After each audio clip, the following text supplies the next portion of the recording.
ಬಸವಣ್ಣವರ ಕಾಲದಲ್ಲಿ ಬಸವ ಕಲ್ಯಾಣದಾಗ ಬಿಜ್ಜರಾಜನ ಆಸ್ಥಾನ ಇತ್ತು.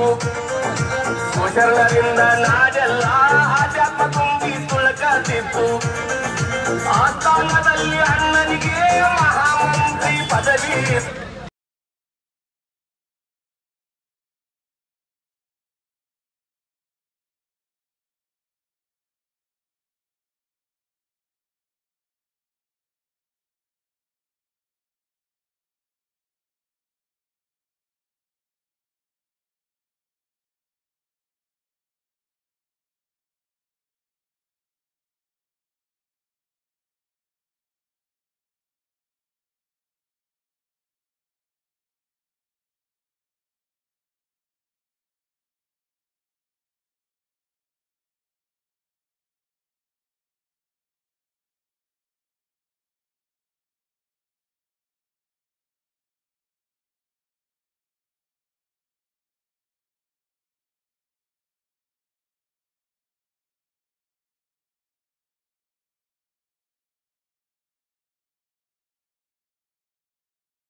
ಮುಡ್ಬಿ ಗ್ರಾಮದಲ್ಲಿ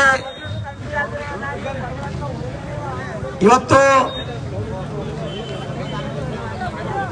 ಮಹರ್ಷಿ ವಾಲ್ಮೀಕಿರವರ ಪುತ್ಥಳಿಯನ್ನ ನಾವೆಲ್ಲರೂ ಅತ್ಯಂತ ಭಕ್ತಿಯಿಂದ ಪೂಜೆ ಮಾಡಿ ಮುಡುಬಿಯಲ್ಲಿ ಈ ಚುನಾವಣಾ ಪ್ರಚಾರವನ್ನ ಪ್ರಾರಂಭ ಮಾಡಿದ್ದೇವೆ.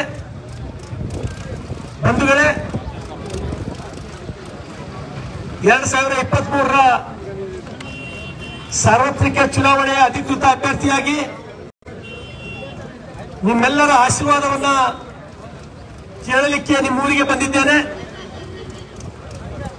ಕಳೆದ ಉಪಚುನಾವಣೆಯಲ್ಲಿ ಮುಡುಬಿ ಗ್ರಾಮದ ಸಮಸ್ತ ಮಹಾಜನತೆ ತಾವೆಲ್ಲರೂ ಆಶೀರ್ವಾದ ಮಾಡಿ ಬಸವ ಕಲ್ಯಾಣದ ಶಾಸಕನಾಗ್ತಕ್ಕಂಥ ಅವಕಾಶವನ್ನು ಕೊಟ್ಟಿದ್ದೀರಿ. ನಿಮ್ಮೆಲ್ಲರಿಗೆ ಮತ್ತೆ ವಿನಂತಿಯನ್ನ ಮಾಡ್ತಾರೆ, ಕಡಿಮೆ ಅವಧಿಯಲ್ಲಿ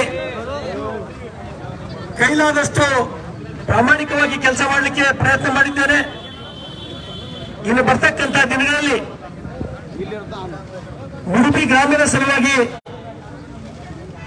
ವಿಶೇಷವಾದಂತ ಅಭಿವೃದ್ಧಿ ಕಾರ್ಯವನ್ನ ಮಾಡ್ತೀನಿ ಅಂತಕ್ಕಂಥ ಭರವಸೆಯನ್ನ ಕೊಡ್ತೇನೆ.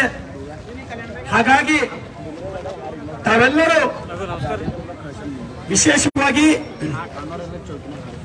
ಕೋಳಿ ಸಮಾಜದ, ಗಂಗಾಮತ ಸಮಾಜದ ಸ್ನೇಹಿತರು ಅತ್ಯಂತ ಹೆಚ್ಚಿನ ಸಂಖ್ಯೆಯಲ್ಲಿ ಇರ್ತಕ್ಕಂಥ ಮುಡುಬಿ ಇದು. ಇವತ್ತು ನಾವು ನಮ್ಮ ಮಧ್ಯೆ ಬಿ ನಾರಾಯಣರವರು ಇಲ್ಲ, ಅದನ್ನ ಅವ್ರಿಗೆ ನಾವು ನೆನೆಸಬೇಕಾಗ್ತದೆ. ಸುಮಾರು 30 ವರ್ಷದ ಹೋರಾಟ ಮಾಡಿ 30 ವರ್ಷ ಹೋರಾಟ ಮಾಡಿ ಬಸವ ಕಲ್ಯಾಣದ ಶಾಸಕರಾಗಿದ್ರು ಬಿ ನಾರಾಯಣರಾವ್. ಇವತ್ತೇನಾರ ಬಸವ ಕಲ್ಯಾಣದ ಅನುಭವ ಮಂಟಪ ಪ್ರಾರಂಭ ಆಗ್ಬೇಕಂತ ಹೇಳಿ ವಿಧಾನಸಭೆಯಲ್ಲಿ ಬಹಳಷ್ಟು ಗಟ್ಟಿ ಧ್ವನಿ ಎದ್ದವರು ಬಿ ನಾರಾಯಣರಾವ್. ಬಂಧುಗಳೇ, ವಿಧಿಯಾಟ. ಅವ್ರು ನಮ್ಮನ್ನ ಅಗಲಿದ್ರು ಕೊರೋನಾದಲ್ಲಿ. ಕಳೆದ ಉಪಚುನಾವಣೆಯಲ್ಲಿ ವಿಶೇಷವಾಗಿ ಎಲ್ಲ ಕೋಳಿ ಸಮಾಜದ ನನ್ನ ಸ್ನೇಹಿತರಿಗೆ ಮಾತು ನೆನಪಿಟ್ಕೋರಿ. ಕಳೆದ ಉಪಚುನಾವಣೆಯಲ್ಲಿ ಅವರ ಧರ್ಮಪತ್ನಿ ಮಲ್ಲಮ್ಮ ನಾರಾಯಣರವರು ನನ್ನ ಎದುರಿನ ಪ್ರತಿಸ್ಪರ್ಧಿಯವರು. ಇವತ್ತು ನೋಡ್ರಿ ಅದೆಷ್ಟು ದುರ್ಭಾಗ್ಯ ಅಂದ್ರ, ಇವತ್ತಿನ ಕಾಂಗ್ರೆಸ್ ಅಭ್ಯರ್ಥಿ ನಮ್ಗೆ ಯಾರು ಗೊತ್ತಲ್ಲ, ಇದು ನಾ ಹೇಳ್ತಾ ಇಲ್ಲ, ಮಲ್ಲಮ್ಮ ಬಿ ನಾರಾಯಣರವರೇ ಅಳ್ಕೋತ್ ಹೇಳ್ತಾರ. ಪತ್ರಿಕಾಗೋಷ್ಠಿ ಎದುರು ಬಂದು ಇವತ್ತಿನ ಈ ಕಾಂಗ್ರೆಸ್ ಅಭ್ಯರ್ಥಿ ನನಗೆ ಚುನಾವಣೆಯೊಳಗೆ ಸೋಲಿಸಿದ್ರು ಅಂತ ಹೇಳಿ ಅವರೇ ಕಣ್ಣೀರ್ ಹಾಕಿಸಿಂದ ಹೇಳ್ತಾರ. ಇದು ನಾ ಹೇಳಿದ್ದಲ್ಲ, ನನಗಂತೂ ಗೊತ್ತಲ್ಲ ಅವರೇ ಸೋಲ್ಸಾರ ಅಂತ ಹೇಳಿ. ಪಕ್ಷಕ್ಕೆ ದ್ರೋಹ ಮಾಡೋದು, ಒಂದೇ ಪಕ್ಷದೊಳಗಿದ್ದು ಆ ಹೆಣ್ಮಗಳು ವಿಧವೆ ಕಣ್ಣೀರ್ ಹಾಕ್ತಾ ಹೇಳ್ತಾಳಕ್ಕೆ ನನಗೆ ಸೋಲಿಸಿದ್ರು, ಈ ಕಾಂಗ್ರೆಸ್ ಅಭ್ಯರ್ಥಿಯಿಂದ ನನಗೆ ಸೋಲಾಯ್ತು ಅಂತ ಹೇಳಿ ಪತ್ರಿಕಾಗೋಷ್ಠಿ ಮಾಡಿ ಹೇಳಿದ್ರು. ಇವತ್ತು ನೋಡ್ರಿ, ಬಸವ ಕಲ್ಯಾಣ ವಿಧಾನಸಭಾ ಮತಕ್ಷೇತ್ರದ್ದು ಒಂದು ರಾಷ್ಟ್ರೀಯ ಪಕ್ಷದ ಅಭ್ಯರ್ಥಿ ಆಗ್ಬೇಕಂದ್ರೆ ಸಾಮಾನ್ಯ ಮಾತಲ್ಲ. ಕಾಂಗ್ರೆಸ್ ಅಭ್ಯರ್ಥಿ ಆಗ್ಬೇಕು, ಅಲ್ಲಿನ ಶಾಸಕ ಆಗ್ಬೇಕಂದ್ರೆ ಬಿ ನಾರಾಯಣರವರು 1982ರಿಂದ ಹೋರಾಟ ಮಾಡಿದ್ರು. ಆದ್ರ ಇವರ ಪರಿಸ್ಥಿತಿ ಏನಾಯ್ತು, ಕಾಂಗ್ರೆಸ್ ಟಿಕೆಟ್ ತಗೊಂಬಲ್ಲಿ ಒಬ್ಬ ವಿಧವೆ ಮಹಿಳೆಗೆ ಅವಕಾಶ ಸಿಗಬೇಕಾಗಿತ್ತು. ಆ ಸೀಟು ಕೋಳಿ ಸಮಾಜದ ಹಕ್ಕಿತ್ತದು. ಆದ್ರೆ ಏನಾಯ್ತು ರಿಸಲ್ಟ್ ಒಳಗ, ಇವತ್ತು ಆ ದುಡ್ಡಿನ ಬಲದಿಂದ, ಅವ್ರ ಭ್ರಷ್ಟಾಚಾರದ ದುಡ್ಡಿನ ಬಲದಿಂದ ಇವತ್ತ ಆ ಹೆಣ್ಮಗಳಿಗೆ ಹುಟ್ಟಿ ಪಾಪ ಅವ್ರ ಟಿಕೆಟ್ ವಂಚನೆ ಮಾಡ್ತಕ್ಕಂತ ಕೆಲಸ ಮಾಡಿದ್ರು. ಆ ಸಮಯದೊಳಗೆ ಸೋಲಿಸಿದ್ರು, ಈ ಸಮಯದೊಳಗ ಟಿಕೆಟ್ ವಂಚನೆ ಮಾಡಿದ್ರು. ಅದಕ್ಕಾಗಿ ನನ್ನೆಲ್ಲ ಕೋಳಿ ಸಮಾಜದ ಸ್ನೇಹಿತರಿಗೆ ಇದು ನಾ ಹೇಳಿದ್ರೆ ಗೊತ್ತದ ಅಂತಿಲ್ಲ, ನಿಮಗೂ ಎಲ್ಲಾನು ಚಂದ ಗೊತ್ತದ, ನಿಮ್ಗೆಲ್ಲರಿಗೂ ಗೊತ್ತಲ್ಲ, ನಾ ಹೇಳ್ಬೇಕಾಗಿಲ್ಲ ಇದು. ಆದ್ರೂ ಕೂಡ ನಂಗೆ ನೋವಾಗ್ತದ, ಒಂದು 4 ಜನ ಕೋಳಿ ಸಮಾಜದ ಇನ್ನೂ ಅವ್ರ ಜೊತೆ ಓಡಾಡ್ತಾರ. ಅವ್ರ ಸಮಾಜದವ್ರು ಇರೋರು, ಅವ್ರ ಹೊಟ್ಟೆ ತುಂಬಿಸೋರಿರ್ತಾರ. ಅವ್ರಿಗೆ ಸಮಾಜದ ಅಭಿಮಾನ ಇರಲ್ಲ, ಅವ್ರ ಹೊಟ್ಟೆ ನಡೆಯತ್ತೆ ನೋಡ್ತಾರ. ಅವ್ರು ಬಂದಾಗ ಹಲಿಗೆ ಹಚ್ಚಿ ಪಟಾಕಿ ಹೊಡೆದು ಜೋರ್ ಹೊಡಿತಾರ. ಅವ್ರು ನಮ್ಮ ಸಮಾಜ ಕನ್ಯೆ ಆಯ್ತಲ್ಲ, ನಮ್ಮ ಸಮಾಜದ ಅವಕಾಶ ಆಯ್ತಲ್ಲ ಅಂತೇಳಿ ಅವ್ರಿಗೆ ನೋವಾಗಲ್ಲ. ಆ ಸಮಾಜಕ್ಕಿತ್ತದ ಅಧಿಕಾರ. ಇವತ್ತು ಮಲ್ಲಮ್ಮ ನಾರಾಯಣರು ಆತಿರೋ, ಮುಂದ್ ಮತ್ತೊಬ್ಬ ಯಾರು ಮುಗಿದವನೇ ಕೋಳಿ ಸಮಾಜದವ ಒಬ್ಬ ಅನ್ನಕ್ಕೆ ಅವಕಾಶ ಇತ್ತು. ಆದ್ರೆ ಇವತ್ತು ಆ ಅವಕಾಶ ನಿಮ್ಗೆ ಹೋಯ್ತು. ಮತ್ತೊಂದ್ಸಲ ತಗೋಬೇಕಂದ್ರ ಇನ್ನು ಮತ್ತೆ 40 ವರ್ಷ ಬೇಕು ಸ್ನೇಹಿತರೆ. ಅದಕ್ಕಾಗಿ ಎಚ್ಚರಾಗ್ಬೇಕು ತಾವು. ಇವತ್ತು ದಯಮಾಡಿ ಚುನಾವಣೆ ಅಂತ ಬಂದಾಗ ನಾವೆಲ್ಲ ಮರೆತು ಒಂದು ಥೋಡೆ ಏನಾರೆ ರೊಕ್ಕದ ಲಾಲಚಿಗಾಗಿ, ರೊಕ್ಕದ ಹಪಾಪಿಗಾಗಿ ನಮ್ಗೆ ನಾವು ಮೈ ಮರೆತು ಮಾರಾಟ ಆಗಿಬಿಡ್ತೀವಿ. ತಾವೆಲ್ಲರೂ ಎಚ್ಚರಾಗ್ರಿ. ಕೈ ಮುಗಿತೀನಿ ನಿಮ್ಗೆ ನಾನು. ತಾವೇನು ಶಾಸಕನಾಗಿ ಮಾಡಿರಿ 18-19 ತಿಂಗಳ ಸುಮಾರು ಮುಡುಬಿಗೆ ಏನಂದ್ರೆ ಒಂದು 100 ಸಲ ಬಂದಿರ್ಬೇಕು. ನಾನು ಒಂದು 100 ಸಲ ಬಂದೀನಿ. ನಾನು ಮುಡುಬಿಗೆ 100 ಟೈಮ್ಸ್ ಬಂದೀನಿ. ದಯಮಾಡಿ ಆ ಗಾಡಿ ಹೋಗ್ಲಿಕ್ಕೆ ಬಿಡ್ರಪ್ಪ, ಸ್ವಲ್ಪ ದಾರಿ ಮಾಡಿ. ಆ ಗಾಡಿ ಹೋಗ್ಬೇಕು, ಆ ಗಾಡಿ ಹೋಗ್ಬೇಕು. ತಾವೆಲ್ಲರೂ ಜನ ಎಚ್ಚರ ಆಗ್ಬೇಕು. ಏನಾಗ್ತದೆ ಹೇಳ್ರಿ, ಇವತ್ತ ನನ್ನ ಬಲ್ಲ ದುಡ್ಡದ, ನಾವು ಮಹಿಳೆಗೆ ಅನ್ಯಾಯ ಮಾಡಿ ಅವ್ರ ದುಡ್ಡು ಕೊಟ್ಟು ಟಿಕೆಟ್ ತಂದಿರ್ಬೇಕು. ನೀವೆಲ್ಲರೂ ಅರ್ಥ ಮಾಡ್ಕೋರಿ. ಆದ್ರೆ ಈ ಚುನಾವಣೆ ಅವ್ರ ಕೈದಾಗಿಲ್ಲ, ಈ ಚುನಾವಣೆ ನಿಮ್ ಕೈದೊಳಗಲ್ಲ. ಮತದಾರರು ನೀವಿದ್ದೀರಿ, ಕಾಟ ನಿಮ್ ಕೈದಾಗಲ್ಲ. ಯಾವ ರೀತಿ ತೂಗ್ತೀರಂತಕ್ಕಂಥ ನಿಮಗ್ ಬಿಟ್ಟಿದ್ದು. ಇಲ್ಲಿ ಏನದಪ್ಪ ಅಂದ್ರ ಹಗಲ ರಾತ್ರಿ ತುಳಿತೀನಿ ನಿಮ್ ಸಲ್ಯಕ, ನಿಮ್ ಮಧ್ಯದೊಳಗಿದ್ದು ಕೆಲಸ ಮಾಡ್ತೀನಿ.